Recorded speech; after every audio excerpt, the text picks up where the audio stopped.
l'amore nel paese. C'era un cartello giallo con una scritta nera, diceva addio bocca di rosa, con te se ne parte la primavera.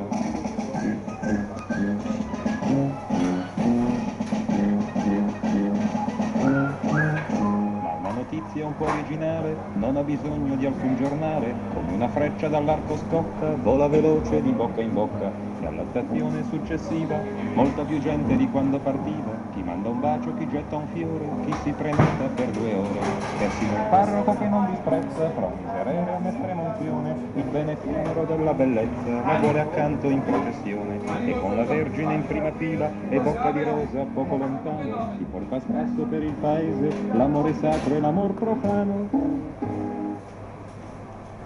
Francesco!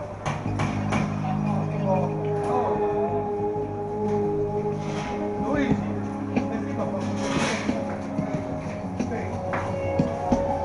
Apprends-moi les petites choses, couleurs que tu portes.